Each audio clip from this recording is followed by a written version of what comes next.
Hello and welcome to another correction of writing video by Johnny. This is Cambridge 15 Test 1 Writing Task 1, and today I am going to correct the writing for two students, which is Mr. Wu and Ms. Lin.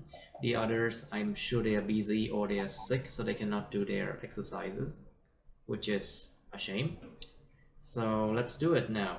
Này chúng ta sẽ sửa bài của Writing Task 1 của K15 của các bạn học trò lớp IELTS 39 của mình. Chỉ có 2 bài thôi, tại vì một số bạn bị bệnh hoặc là có vấn đề gì đó bạn không làm bài được. Okay, so let's do it now. Writing Task 1. The chart below shows the results of a survey about people's coffee and tea buying and drinking habits in 5 Australian cities. Cái biểu đồ bên dưới này nó show được cái kết quả, những kết quả của một cái khảo sát về cái thói quen uống và mua và uống trà và cà phê của con người ta ở 5 cái thành phố của nước Úc. Thói quen mua và uống trà và cà phê của con người ở 5 thành phố của nước Úc. Buying and drinking habits for coffee and tea of people in 5 Australian cities. So this one is coffee and tea buying and drinking habits in 5 cities in Australia. You have Sydney, Melbourne, Brisbane, Adelaide and Hobart. Đó, 5 thành phố này đó, các bạn thấy không? Và đây là tỷ lệ phần trăm của những người cư dân trong thành phố. This is percentage of cities residents. And this dark ones is bought fresh coffee in the last 4 weeks. Cái màu đen đen này là mua cà phê tươi trong vòng 4 tuần vừa qua. 4 tuần vừa qua là so với cái khảo sát này. So the last 4 weeks it's in comparison with the time they did the survey, okay? And then this one, the middle one, bought instant coffee in the last 4 weeks. Cái gạch chéo này là họ mua cà phê hòa tan, hòa tan uống liền, cà phê uống liền, hòa tan trong vòng 4 tuần vừa qua so với lại cái thời gian họ khảo sát thôi là 4 tuần từ đó. Okay, and then the last one, the dark one, the gray one here is went for a cafe for coffee or tea in the last 4 weeks. Các bạn phải cẩn thận cái chữ cà phê này nha, hoặc là coffee shop. You can say cafe or coffee shop, but not cafe shop or not something else, okay? Phải cẩn thận cái chữ cà phê đó nha. Cái xám này là họ đi đến tới một quán cà phê để uống cà phê hoặc trà trong vòng 4 tuần vừa qua từ cái lúc khảo sát. So of course, you always have to summarize the information by selecting and reporting the main features and make comparisons where relevant in writing task 1. Task 1 writing lúc nào cũng đòi hỏi một điều tương tự, đó là các bạn phải so sánh, các bạn phải summarize, các bạn phải tóm lược lại thông tin bằng chuyện lựa chọn và tường thuật những ý chính, và phải so sánh những cái chỗ nào mà liên quan thôi, chỗ nào không liên quan lắm đừng có nói, hoặc ít quá đừng có nói, ít thay đổi quá đừng nói. So wherever it's like too little changes or too little difference, don't say it, just say the major change. Alright, so let's look at Mr. Wu now. The coffee and tea consumption of residents living in 5 Australian cities is illustrated in the bar chart. Thì cái mở bài này có thiếu cái phần gì trong cái đề bài hay không? Is there anything missing from this opening? Tiêu thụ. Buying and drinking habits. Thì chỉ có tiêu thụ thôi, tức là chỉ có uống mà thôi. So consumption is only drinking, but how about buying? So you should have this piece of information as well. Nên có cái mẫu thông tin này luôn. Cái khảo sát thì thực sự cái chữ khảo sát nó quan trọng lắm trong trường hợp này. The word a survey here is not that much important in this case. Okay. Moment. This Mr. Wu say something? Okay. So he's flying to Da Nang right now, so he cannot attend. I see. Okay. I see. Okay. So coffee and tea buying, it's purchase. Mình có dùng chữ purchase. Này cái việc tiêu thụ nó có cái việc là mình mua thầy.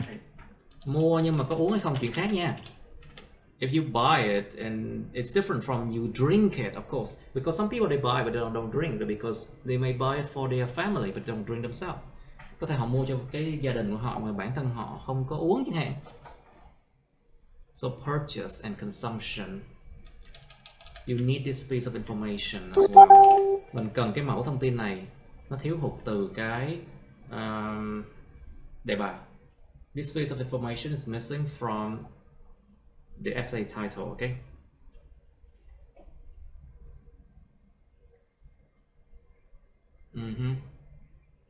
Được biểu đạt trong cái bar chart này. It seems that most people prefer to go to coffee shops more than any other activities. What?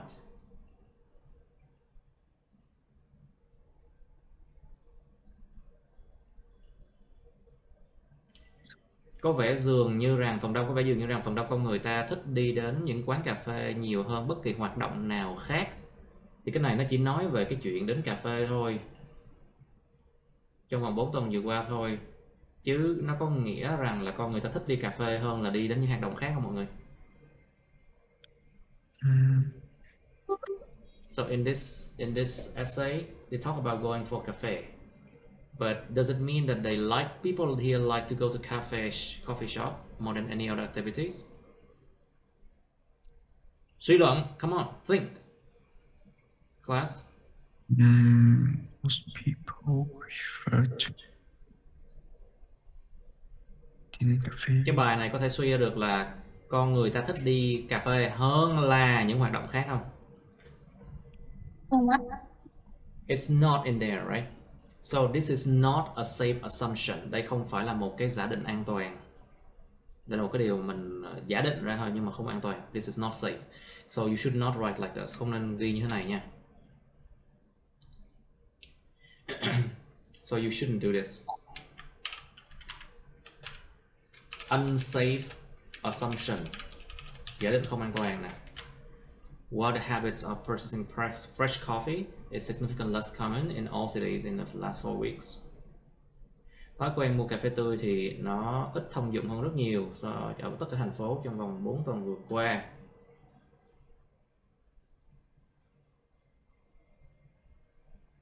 Less. Is that? Oh yeah, because people are most likely. Cái này lúc này nó cũng thấp nhất trong tất cả mấy cái cột đó. Like the black column here is always the lowest in all the cities. So he can say this. Cho nên là Vũ hoàn toàn phải nói điều này. Firstly,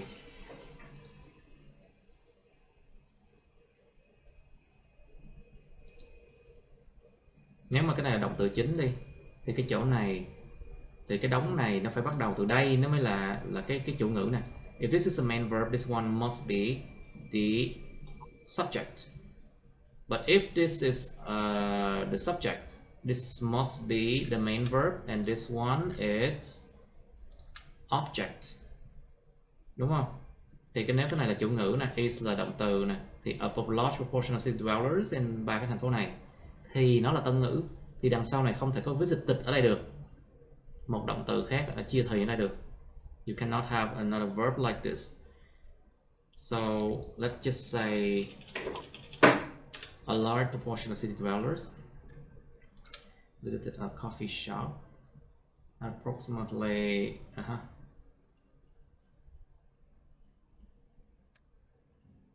Okay, but these numbers are very similar, so you can just say it's approximately 62%.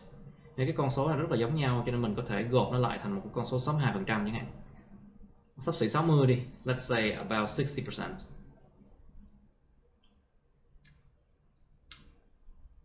Và dù ba con số này rất là giống nhau cho nên mình có thể ghi là approximately 60% each. And you do not need the word respectively because all of them are the same. Lúc này mình không cần cái chữ respectively luôn, tại vì cả ba cái con số này nó y chang nhau, chỉ là 60% mỗi cái mà thôi. You do not need respectively now because all of them are the same, just 60% each. Alright. Additionally, there's a 5% difference, có sự khác biệt 5% mà có thể được nhìn thấy What is similar category between Brisbane and Adelaide? Cho một cái similar category me here means visited a coffee shop. Okay.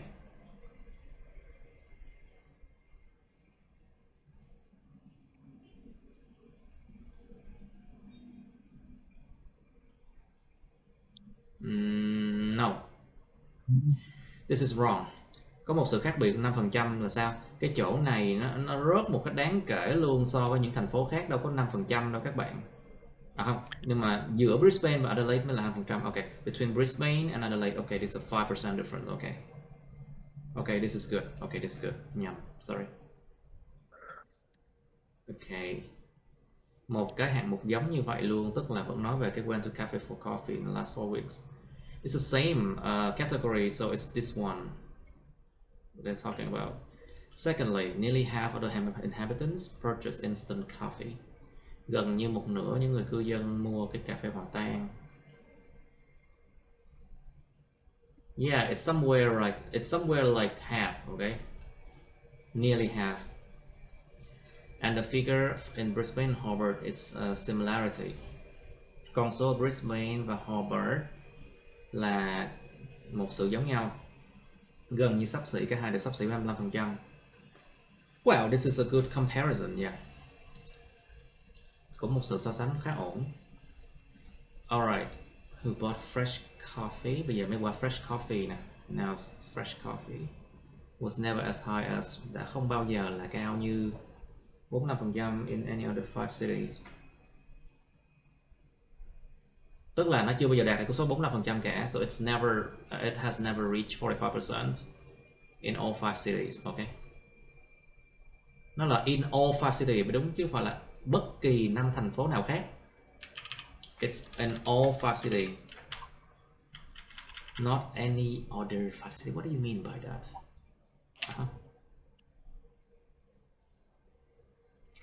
With those in Brisbane and Adelaide,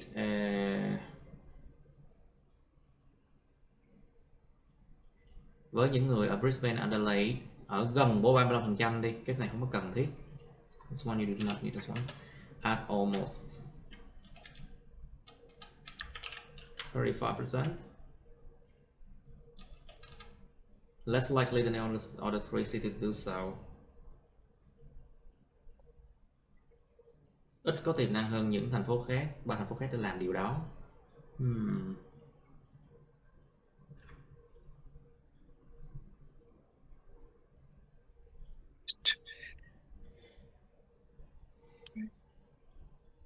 Cái điều này thực sự không cần thiết, tại vì thấy 35% ít hơn 45 rồi, cho nên là đương nhiên là nó ít có khả năng hơn thành phố khác rồi. But if you want to make it clear, you can say this. If you don't think that this is an obvious thing, you can say that therefore, vì lẽ đó, ra một câu khác đi. Let's write a new sentence.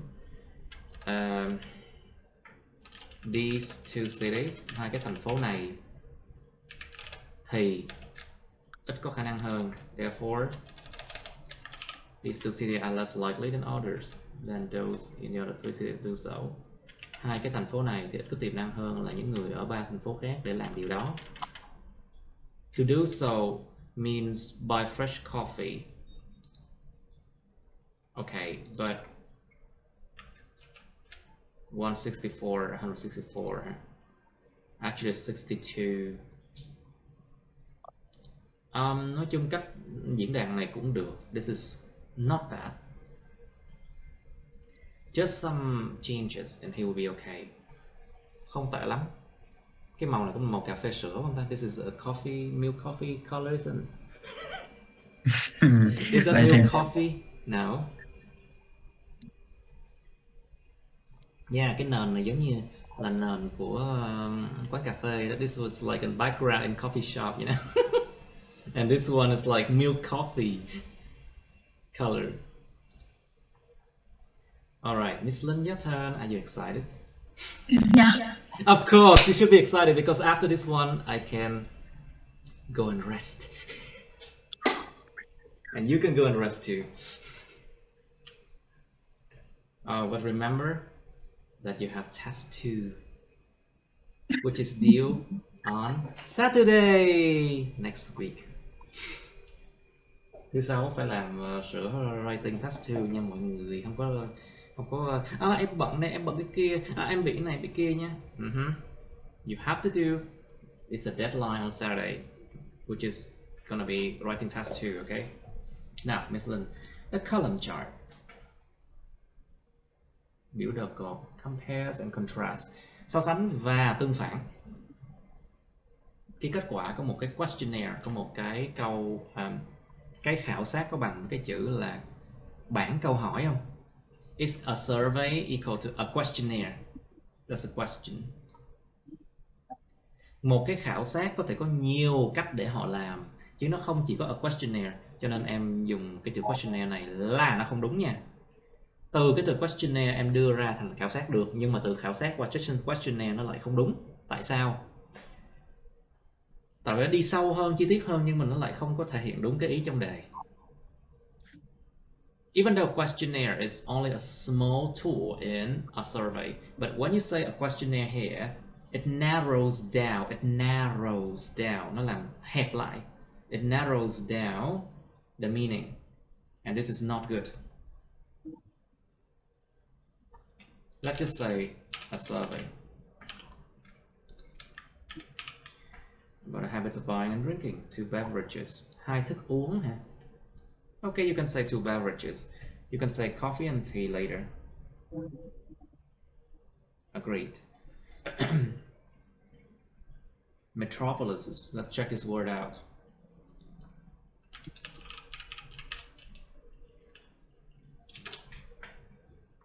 It's a formal word which is countable. Một cái từ đếm được và nó formal. I'm looking for the countable, I mean the plural of metropolis. I think it's metropolises. Or maybe it's just metropolis itself.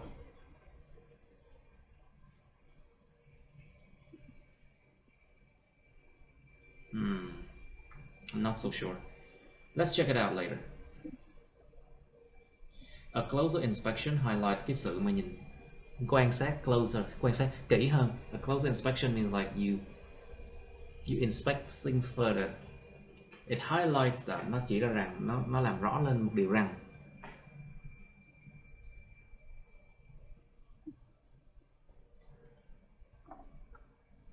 The percentage of people who went to cafe.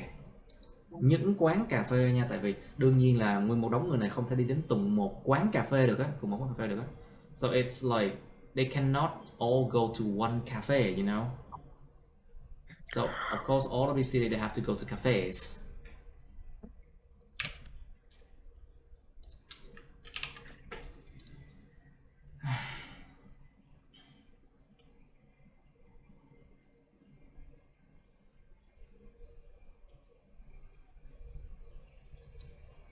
Predominated. Let's check this word out. Predominate. Áp đảo. Trước luôn. Pre là trước. Áp đảo hả? To be the largest in number or the most important.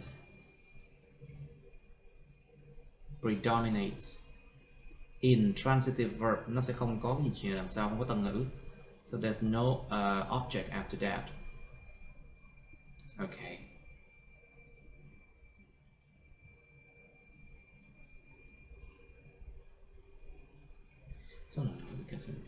Predominated, nó áp đảo với cái khác. Okay, it's true that these things predominate the others. Cái xám này nó áp đảo với cái còn lại. True.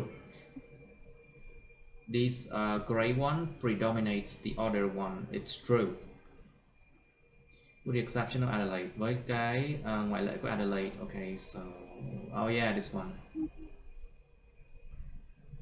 With the exception of Adelaide. Additionally, instant coffee was generally more common than fresh coffee. What? Thêm vào đó, cà phê hòa tan thì nó nhìn chung nó thông dụng hơn là fresh coffee.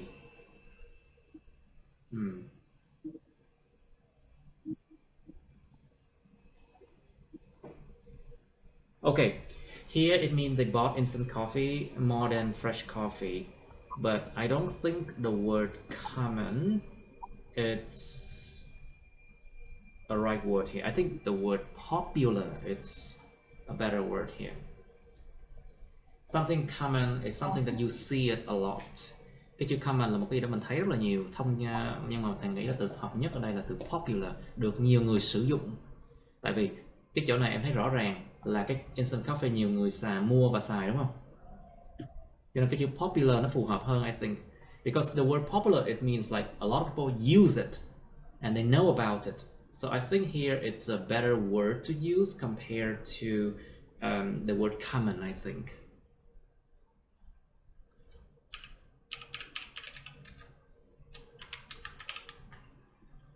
But you should check it out. What does common mean? Cái chung. The same in a lot of places, a lot of people. Cái chung nè. But now it's an adjective. Cái chung, một cái gì đó chung.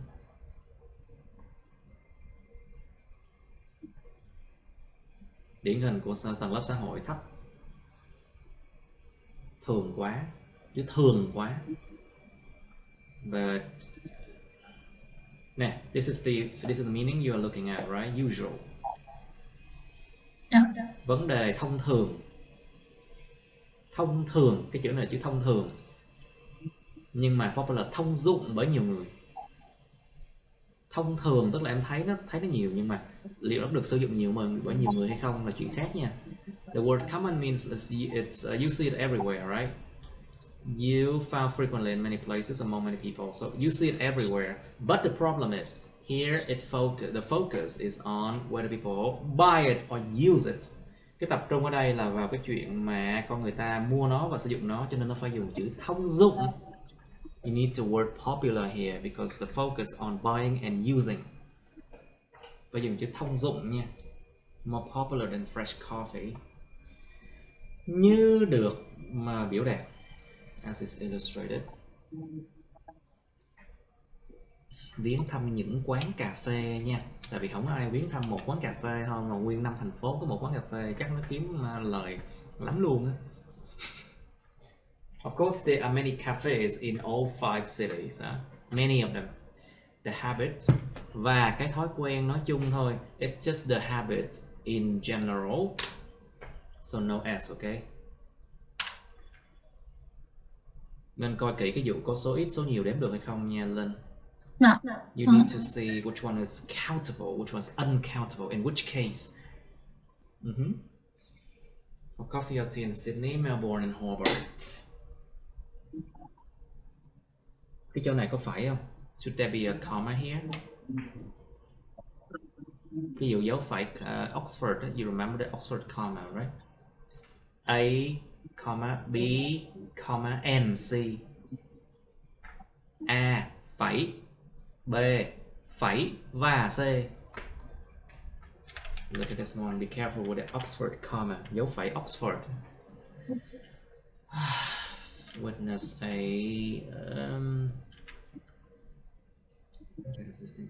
Có thói quen để biết thăm cà phê, để uống trà và cà phê ở Sydney, Melbourne và Hobart.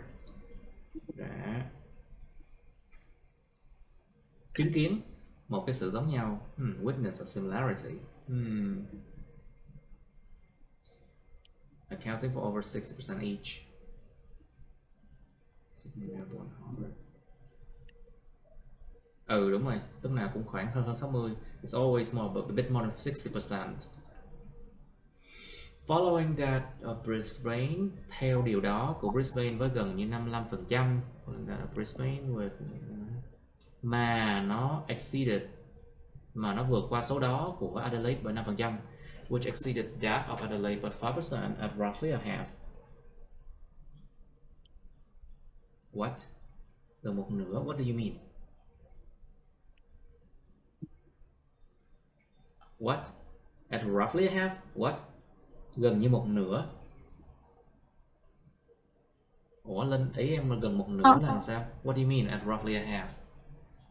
Ý em là 50% ạ. Ý là cái Brisbane nó là 50% thì nó nhưng mà hơn cái chỗ này nó không rõ gần một nửa là cái gì. Em nếu nói rõ phải nói rõ là 5%. Tại vì nếu mà gần một nửa này con người ta sẽ dễ bị hiểu lầm hoặc là người ta không hiểu. If you say roughly a half, people can misunderstand. Like, what do you mean by roughly a half? Is it 50%? Is it what? You need to say it at roughly 50%. Okay, you need to write it clearly. Okay, cần phải viết rõ ràng. Trong khi đó, oh well, you can split it into paragraphs like this, no problem. Thực sự thầy nghĩ tách thành paragraph như vậy nó cũng ổn, không có vấn đề gì, nó lại làm cho nhìn nó dễ hơn, dễ đọc hơn. I think it's like splitting into small paragraphs like this does help people to read it easier. What's a common option in Sydney and Melbourne? Cà phê tươi đã là một cái tùy chọn thường thấy ở Sydney và Melbourne. Một tùy chọn thường thấy. Common option.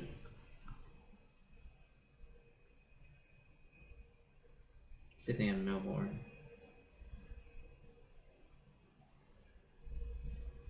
Well, I think this is not a good assumption, because when you buy fresh coffee, how can you know it's a common option? What if there are more things? Làm sao biết được nó là một cái tùy chọn thông thường, thường thấy? Trong trường hợp này thì nó nói rồi, nên dùng chữ popular option, tại vì nó liên quan đến chuyện sử dụng. I think you should use the word popular option, but we did use it before, so how can we do this one now?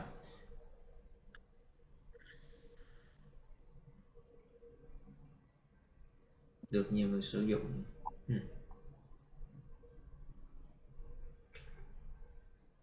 Chọn được yêu thích nhất. I think favorite is a good word, because why? Look at this one. Because for Sydney and Melbourne, 43% of people of the city actually bought and drink it. So it means it's a favorite among them. It's a good assumption. Nếu mà họ mua đến 43-44% dân số của cái thành phố đó mà mua, tức là họ yêu thích chứ còn gì nữa. Nó là một cái sự giả định an toàn, I think. A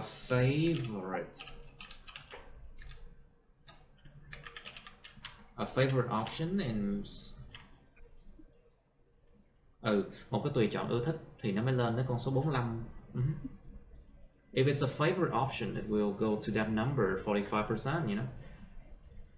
Oh my God.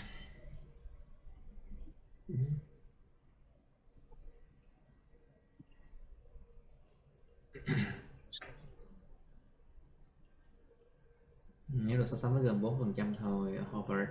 Okay. Wow. Why don't you compare with Brisbane or Adelaide? Because this one is much smaller. Tại sao em không so sánh cái nào mà giống như là cái lớn nhất, nhỏ nhất chẳng hạn? Tại vì cái chỗ này thực sự cái khác biệt nó không lớn lắm. Here the difference is not that much. This is only like 40. This is 38. This is like 44, 43. The difference is not that much. Cái sự khác biệt giữa Hobart với lại cái Sydney, Melbourne, cái chỗ này không có nhiều lắm. Nếu mà đúng ra em nên compare with Brisbane and Adelaide is a better comparison, I think, because the difference is much more, I think.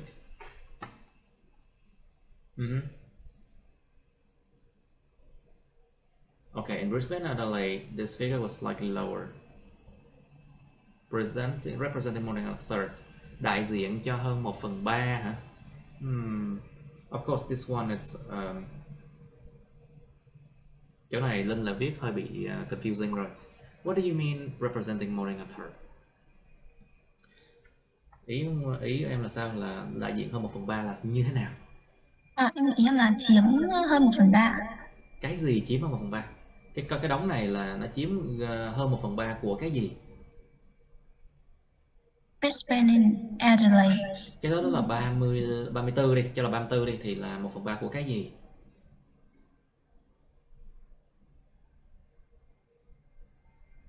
Đó, em thấy không, nó gây sự hiểu lầm đúng không? Người ta sẽ không hiểu được là 1/3 là cái gì. See, this one is like 34%, and we don't know exactly what you mean by representing more than a third. So this causes confusion, you see. Nó gây ra sự hiểu lầm.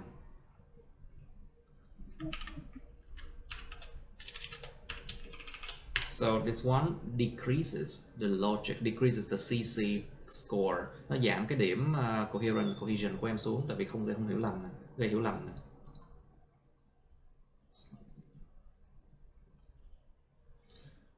A half of citizens in Adelaide, một nửa công dân Adelaide selected for instant coffee. Wait, selected for tức là họ được lựa chọn, cho họ được lựa chọn chứ không phải chính họ là chủ động lựa chọn nha. If you say selected for, it means they are the one being selected. It's a passive meaning. But the right word is selected. Cái từ đúng chỉ là chữ selected này mà thôi. It's passive meaning. It has a passive meaning. Nó có một cái ý nghĩa mà it has an active meaning. Nó có một cái ý nghĩa mà chủ động. Còn selected for là bị lựa chọn, được lựa chọn dành cho cái gì đó. Selected for has a passive meaning. Nó có một cái ý nghĩa bị động. Trong trường hợp này phải là selected, chủ động. Selected instant coffee. What a figure of Brisbane and Hobart. Wait, Brisbane and Hobart. Moment. You're talking about the one middle.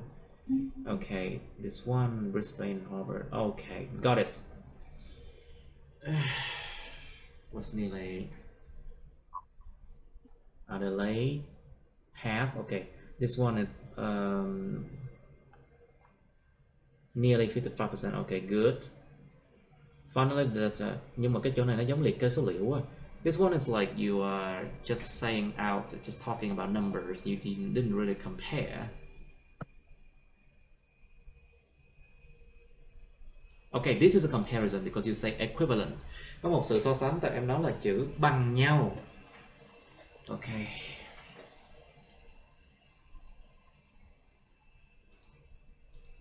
Maybe here you should compare. Should compare more here.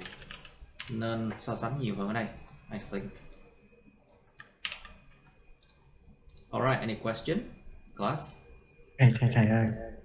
What do you mean? Yes, Laman, what do you say? Cái thầy nói là cái chỗ mà của Vũ, cái chỗ mà firstly của Vũ này. Sao nãy mình không có được cái days. Sao em phải bỏ days thế này? You are talking about here why I remove days, right? Yes. Em hỏi là tại sao em thầy lại remove days phải không? Lúc đầu họ của bạn là này nè. So this is what he started with. There is a subject. Cái chữ there nó là chủ ngữ. Is the main verb. Is là cái động từ chính. So a large proportion of city dwellers in Sydney, Melbourne, Hobart nó là subject. Nó là object, nó là tân ngữ. Thì đằng sau này muốn có động từ mà chia thành như thế này bắt buộc phải có mệnh đề quan hệ. Vâng. So if you want to have like a verb visited here, you should have who. You should open like a relative clause. You should have a relative pronouns. Nên có đại từ quan hệ ở đây. This is good. If this is like there is, I should put who here. Okay. Okay. Em hiểu cái vụ này không? You understand it, right? Hiểu Cái rồi. mệnh đề quan hệ nó cứu rỗi rất là nhiều trường hợp mà bị sai ngữ pháp luôn á. Relative clauses actually is a savior for a lot of cases in grammar, you know. All right. Any question? Dạ không. No. Okay. You sure about that? Yeah. Okay, that's the end of my videos. Please like, share this video with your friends, subscribe to my YouTube channel, and press on the bell button next to the subscribe button so you can get notified about my new uploads, okay? You can also press follow my Facebook, but please don't add me on Facebook as friends, okay? Cảm ơn các bạn đã theo dõi nha. Các bạn hãy nhấn vào like, chia sẻ video này bạn bè các bạn. Nhấn vào nút đăng ký kênh YouTube mình và nút cái chuông kế bên cạnh để đăng ký kênh đó, để mà các bạn sẽ được thông báo về những video mới nha. Các bạn cũng có thể nhấn vào nút theo dõi Facebook mình, nhưng nhớ đừng kết bạn Facebook mình nha. Thank you and see you. Bye.